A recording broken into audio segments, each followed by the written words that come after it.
it's the Libertarian vice presidential candidate making some news. Bill Welds saying that when it comes to experience, Hillary Clinton is actually the most qualified to be president. I'm not sure anybody's more qualified than Hillary Clinton to be president of the United States. All right, now he's putting in the context of if that's what you wanted, and then someone who had the resume for the job, then Hillary Clinton is your candidate. Of course, he went on to say there's more to it than that. Gary Johnson, Libertarian nominee for president in Albuquerque, New Mexico. Keep in mind, he was governor there 2 terms in a row. Governor, good to have you. What did you make of what your running mate was saying?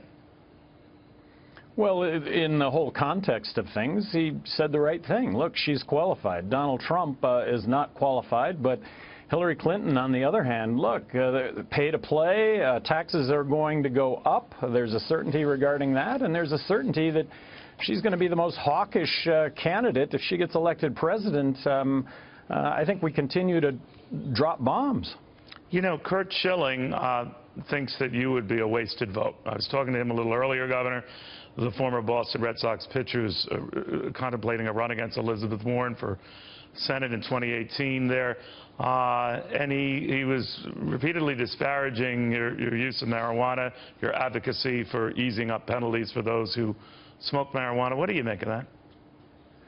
Well, I actually caught a bit of that interview, and he also said that I couldn't come up with the name of Putin as an admired foreign leader. So I'll just let all his comments stand on that one. Do you think he had you know, despite, you know, some slip-ups, and I'll include those of Governor Weld, and maybe that was unintentional, and obviously the question about Aleppo, and then later on, could you name a leader, that people are seizing on these gotcha moments as saying your libertarian dreams for the White House are over. What do you say? Well, 5 major newspapers, the latest one being the Chicago Tribune yesterday, you know, I thought that was terrific. Look, vote your conscience. We should explain the Chicago Tribune is the latest major paper, you're right, to back you and say you're a better alternative than the other premier candidates. Well, and they address the issue of wasted vote. Wasted vote is voting for somebody you don't believe in. Nothing's going to change if you don't vote for the person that you believe in, and I think we're offering up the best choice here for President and Vice President of the United States. You know, obviously each campaign reads you a different way. Hillary Clinton was saying earlier this week, I think on her campaign jet, that you're essentially a wasted vote and that people should know voting for you or Dr. Stein running an environmental independent ticket, nothing's going to happen. You're not going to get what you want. So she's the closest to what you want. What do you think? Well, nobody's offering the unique combination that we're offering, which I think is reflective of 60% of America, and that is being fiscally conservative. And that's being socially inclusive, allowing people to make choices in their own lives. That's skeptical of our military intervention, skeptical when we go in and support regime change, and then supporting free trade, believing that ultimately free trade will lead to more U.S. jobs, not less U.S. jobs. So that's 4 legs of a stool that neither one of them come close. You know, a couple of them got maybe a couple of legs of that 4-legged stool, but not all 4 legs. And you don't have to guess regarding outcomes. Both Bill Weld and myself, former Republican governors, we each served 2 terms in heavily Democrat states. We were not wallflowers. Look, we got things done. We pushed the limits. Were we liked? In heavily Democrat states, we were liked because we pushed the limits. I think a good indicator was you know, when you upset both sides of every single issue, I always kind of viewed that as being successful. Look, nobody gets what they want, but we've got some really tough issues facing no this doubt, country. But I think it's the reform of Medicaid and Medicare and Social Security, and look, balancing the federal budget, $20 trillion debt, military spending. The criticism that you get is those who question whether you are up on all these issues. The Washington Post, for example, necessary, this is just an editorial in one newspaper, I grant you, but goes on to say, do you prepare for your major interviews, let alone are you ready for being president? First, Mr. Johnson flubbed a question on the slaughter in Aleppo.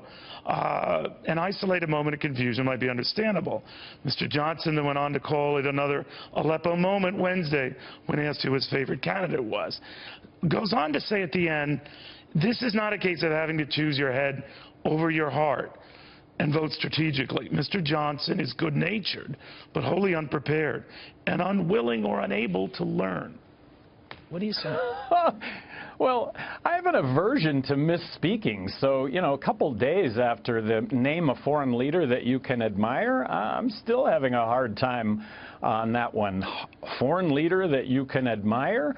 Look, having been elected governor of New Mexico, one of the big surprises that I had was that all these people that I looked up to politically, I got to meet for the first time. And you know what? A lot of them were just placeholders. They really weren't in it to press the limits of public policy. They really weren't in it to do what I'll call is right, really, to fix issues that are facing us.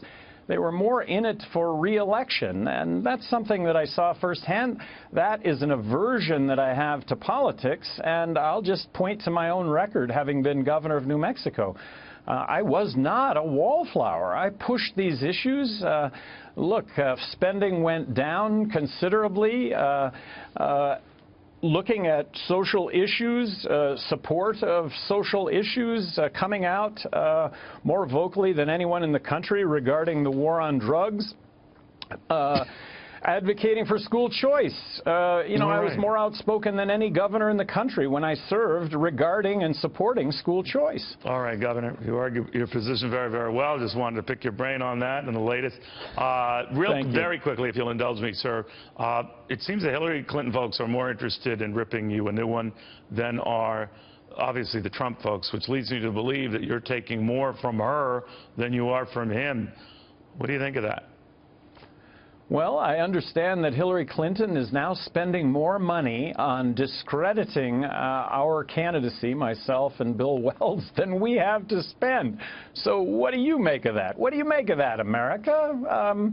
Look, I guess when you cause concern, that's the next step is maybe really making a difference.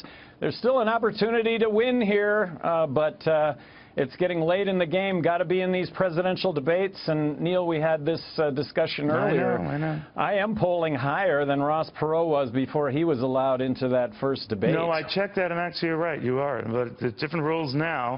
It doesn't look like you're going to be invited to at least this next one. We'll see what happens.